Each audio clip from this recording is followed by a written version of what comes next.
Friends, welcome back to my YouTube channel. My name is Ashley Ariana. Instead of doing a live stream, I'm doing a recording, so hopefully this works out okay. But I realized I hadn't given you guys the Wednesday's practice update. I went live on the 49ers Collective and we talked about it there, but I wanted to bring it here for my audience. So most importantly, Brock Purdy on Wednesday did not practice. He threw one screen pass to a trainer. He went out there, kind of assimilated quarterback drills, but didn't actually participate in the quarterback drills with the rest of the team. So that's obviously very terrifying. Brock Purdy has now had 2 MRIs. Apparently, nothing serious is coming up on the MRIs, but Kyle Shanahan, when asked, has refused to actually say what's going on with Brock Purdy's shoulder. It could be an AC joint sprain, could be a torn labrum, a strained labrum. Some of those things won't come up on MRIs, or even if they do, it means it doesn't require surgery. You're just playing through pain. Other ones would need CAT scans. Either way, Brock Purdy was under so much pain last week that he could not participate. And Brock Purdy is a very tough guy. You have to remember last year, when he broke his elbow or tore his elbow in the game, he continued to play in that game. He continued to play through rib injuries, and then the next week also played with those rib injuries. He's had shoulder soreness. He came back last year before his elbow was completely healed. In hindsight, at the Super Bowl, he said that his elbow wasn't 100% until Thanksgiving of last year. So he played multiple months through that. So Brock Purdy's a very tough guy. Now, if I'm Brock Purdy's agent, am I telling him that maybe he shouldn't be pushing himself to play through injury when the conversation before he sat out was kind of like, oh, is Brock Purdy not worth his contract? And also, if he continues to hurt himself more, then will he need surgery this offseason? And will that affect his contract? This is a contract year for Brock Purdy. Now, he doesn't need to get paid. The 49ers could keep him this year and then franchise tag him 2 years after that. So technically, he could be with the 49ers for another 3 years. However, all talks are that they're going to pay him, except for when the team started doing bad, people started, they were deciding, do you want to blame mostly Kyle Shanahan or do you want to blame Brock Purdy for not taking those deep throws, for not jumping off the ball to Jordan Mason or anything like that? Once Brock Purdy missed last week's game, obviously compared to a backup, he was going to look good, but also it really showed how important his legs have been for the 49ers. That offensive line had their worst game ever. And obviously Trent Williams was out, but Jalen Moore, who subbed in for Trent Williams, he was the highest rated offensive lineman on that line. It was Colton McKivitz, Jake Brendel, Aaron Banks, who were really breaking down the most. And it shows how Brock Purdy utilizing his legs when the pressure is breaking down, how important that is. And having Brendan Allen, who couldn't do that, really made this offense stutter even more than it has. And it's already been really hesitant. So that's Brock Purdy. He didn't throw, could potentially throw tomorrow. We're going to see. If I'm Brock Purdy's agent, I'm telling him to come back, not this week against the Buffalo Bills, because I don't think there's any way they're going to win against the Buffalo Bills, even if they have Brock Purdy. But I'd have him come back against the Bears. I'm anticipating that the Rams, Seahawks, and Cardinals will probably lose this week. They all have hard games. If all the teams lose, they're all still going to be even. You can come back. Brock Purdy can come back at home against the Bears. I don't know. I might do that. But knowing Brock Purdy, he's a really tough guy. If he can push himself, he will. But maybe he can't. I mean, he couldn't practice today. Then Fred Warner. Fred Warner's had a down year. He started this year hot as a rocket. He was in Defensive Player of the Year conversations early on. If you remember that Vikings game, the only reason that game was close was because Fred Warner was just playing like a heat-seeking missile incredibly.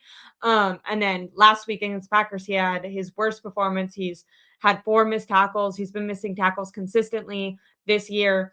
Well, if you guys go back to that Patriots game, it was reported that Fred Warner hurt his foot. Fred Warner was talking today.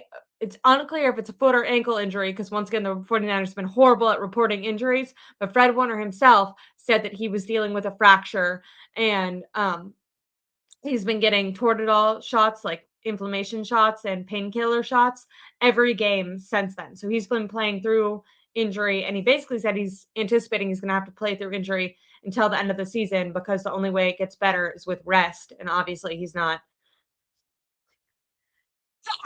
Oh my goodness, resting. Sorry about that. That was such a intense sneeze. So Fred Warner dealing with an injury. He said it was an excuse since he's on the field. He should be held to the same standard. At the same time, he did bring it up, so it kind of felt like an excuse. But I'm not saying it's not a. I think it is an excuse. He's playing with an injury. Nick Bosa didn't participate today. Trent Williams didn't participate today, and his injury was actually elevated from just an ankle injury to an ankle/heel injury, and he was scooting around, those like knee scooters where your foot isn't even on the ground. He was using one of those at practice today. So his injury is seemingly just getting worse.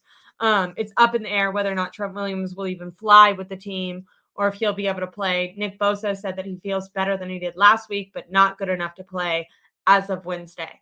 Obviously, they have a couple more practices, but that's what Nick Bosa said when he talked to the media today. Not doing good for Nick Bosa. Moving on from Nick Bosa, of course, right when I did that. Okay, right here. Sorry, I have my injury list. Deommodore Lenoir won't practice. He's dealing with a knee injury, so he didn't participate today. And then Charvarius Ward, who obviously was dealing with the personal issues and then just getting back into football shape after taking 3 weeks to mourn his daughter, he was a full go in Wednesday's practice. And then Aaron Banks still in the concussion protocol. Same thing with Jordan Elliott, both in the concussion protocol. So my prayers go out to them. Jacob Cowing, on the other hand, who was in the concussion protocol, cleared that. So I'm happy for him. I don't know if they're going to have him back at kick returner. Honestly, I would take Deebo Samuel off the field as a wide receiver and just put him back there as a kick returner.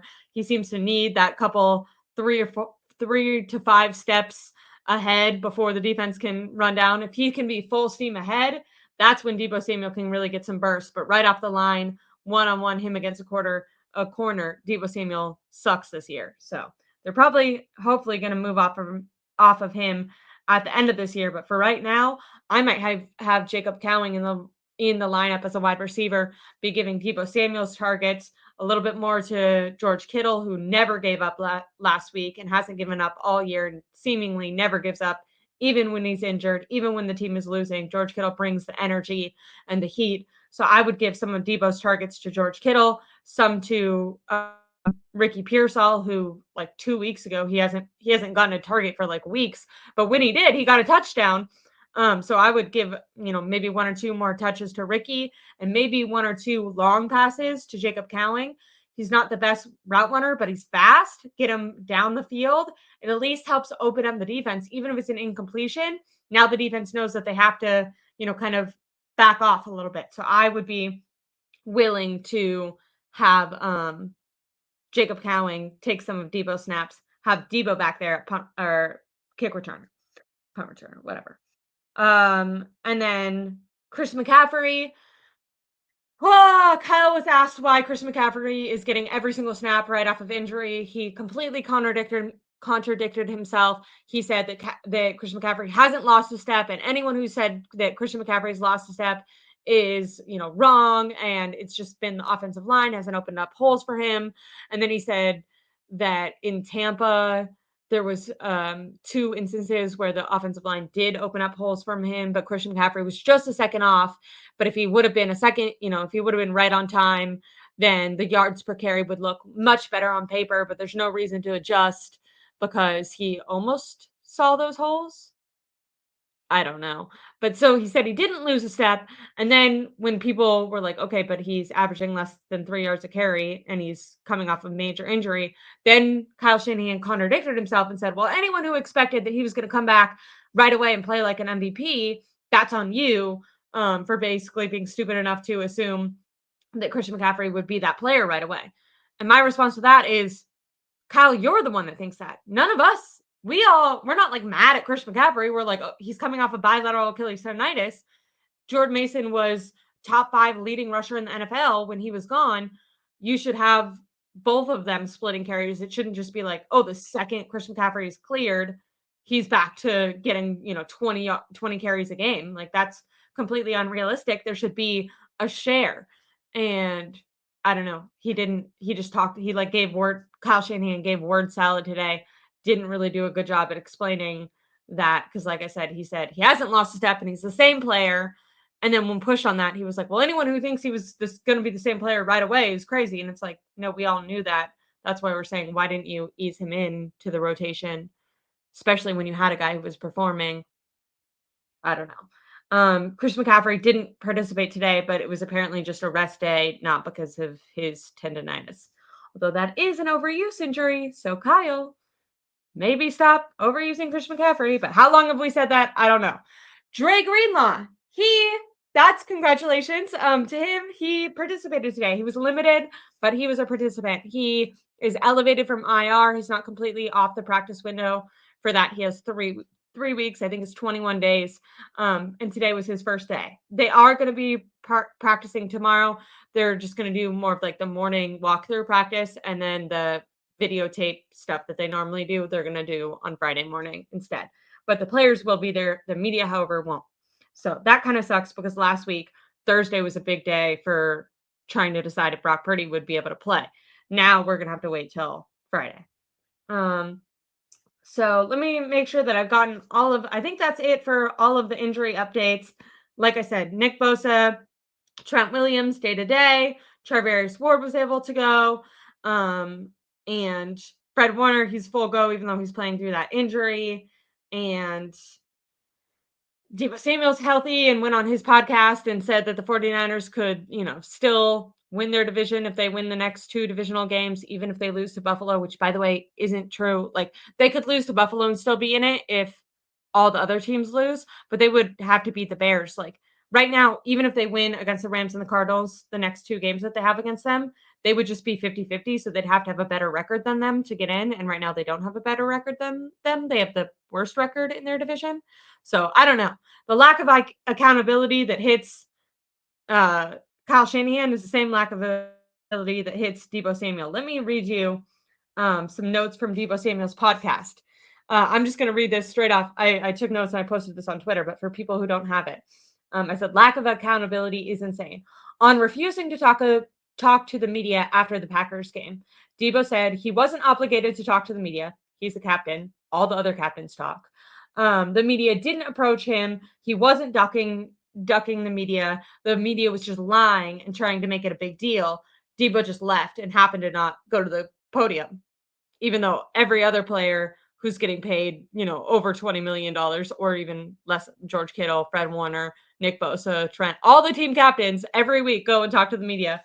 But apparently Deebo said that wasn't his job. And so media was blowing that out of proportion by saying he refused to talk to the media. On winning the Super Bowl this year, which, by the way, he was asked about. Not even getting into the playoffs. Apparently, Deebo still thinks they can win the Super Bowl. That's when he said if they win their next 2 division games, that they're going to be right back on top, which I don't know if Deebo is being delusional or if he literally has his facts wrong, but that's not true. If they lose Buffalo and all the other teams in NFC West lose, they'd still have to win every game after that, maybe except for the Lions game. If the 49ers don't have 10 wins, if they have 10 wins, they'll probably be on top. If they're 9-8, I think they might not go to the playoffs because the Cardinals are going to probably have 10 wins. And I think only one team from the NFC West is going to go. So for Deebo to think that they only have to win 2 more games, he's dumb. He knows that they're not going to get into the playoffs with 7 wins, right? I don't know. They have 5 wins right now, and Deebo's trying to suggest that if they just have 2 more wins, that they would be on top of their division. That's not true. This is back when the players didn't know the Super Bowl rules. I'm like, Kyle, why do your players not know the rules of the game? Why don't they know where they're standing in the NFC West?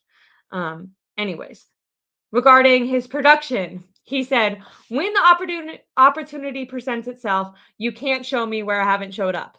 Hey, Deebo, what about the Packers game when Brandon Allen, the freaking backup quarterback, throws a dime, hits you right in the hands, right in your body, easy catch, and you deflect it, and then it goes for an interception? What the hell? Can't show me where I haven't showed up. I can point to one just this last week, and then we can go to the tape the week before that, and I can point to another one. He pointed to his kick return and said, see, I make a play when the 49ers need me. You're not paid to be a kick returner. Those guys make $1 million. You make $26 million. Jacob Cowing is the kick returner, a guy who's making on a rookie deal, making like less than $1 million. Meanwhile, Deebo Samuel can't run a route, can't get open, can't catch a ball that's straight to his hands, and says that he, you can't show him a time that he hasn't showed up. Deebo, you're delusional. No offense. And Deebo used to be my favorite player, but it sucks to see a guy like this taking zero accountability for how bad he's playing. Chris McCaffrey talked today. Chris McCaffrey looked like he was about ready to cry. He at least feels it. I want my players to have the emotion to know where they're at. The same thing with Fred Warner. I mean, he talked about his injury, but you could tell he was like pissed that he's not living up to his standard as Fred Warner. Meanwhile, Deebo Samuel's, in a blinged out beanie on his podcast talking about how good he is. Regarding T.O.'s comment where T.O. said that Deebo Samuel seems more interested in his, outfits than he does his play on the field. He said that him and T.O. had a call and they squashed it. They're cool. Whatever, dude. Regarding he and Tabor Pepper's interaction where he hit Tabor Pepper and then Jake Moody and screamed at them both. Deebo said that he was talking to Jake Moody and Tabor Pepper overstepped and that it shouldn't diminish who he is as a captain. Ridiculous once again. Then he said, this team holds itself to a higher standard than anyone outside of the building. Hey, Deebo, that's not true. You literally think that you can win your division if you win 2 more games, meaning if you win 7 games on the whole year out of a 17-game season? No, I think the media is holding you to a higher standard. Matter of fact, you refuse to talk to the media because they are holding you to a higher standard. When the media asks Kyle Shanahan a question that he feels like is, questioning his play calling, he gets defensive. He's not taking accountability. It doesn't feel like you guys are taking anything seriously at all. At least not all of you. Maybe Fred Warner, maybe Chris McCaffrey, but definitely not you. And then on Kyle, Deebo said, since I've been in the league, Kyle hasn't had a losing season. Kyle has had 4 out of 8 seasons. Kyle has had a losing season, 4 seasons out of those. So, I don't know why Deebo is on his podcast saying that things that are just straight up wrong. I know that maybe you can disqualify those because Kyle has dealt with injuries, QB injuries.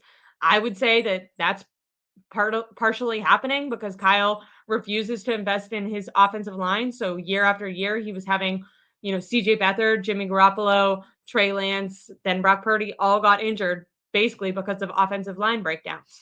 So that's something Kyle Shanahan does not like to prioritize his offensive line. I think that falls on him. And then he says if Kyle Shanahan has to start it over, meaning team building, that Kyle would want to be here with the 49ers. And I would say, do 49er fans trust Kyle Shanahan to be the one to rebuild this team? If he just built, supposedly the best team in the league for the last 4 or 5 years and they couldn't win a Super Bowl, why should he get the privilege of building it again? Not saying he shouldn't. These are questions that I would ask if I was, the owner. Not calling for Kyle to be fired. I'm just saying these are things that you should consider. And then regarding the Bills game, where is that? I wrote these all down. Hold on.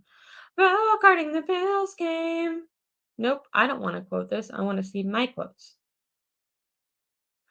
Even if we don't win, so on the Bills game, he was asked about it. He said, even if we don't win, we can still win our division. It's not even a thing, which basically means that he feels like the 49ers can be 5-7 before they turn it on. I don't know. He's not completely wrong. Maybe they can make it to the playoffs even if they lose this Bills game, but it's a hell of a mentality to have that they can just be in cruise control and turn it on whenever they want. To me, I'm like, you should have turned it on multiple weeks ago if it was going to be that easy. But those are the injury updates from Wednesday's practice. Those are the notes from Deebo Samuel's podcast.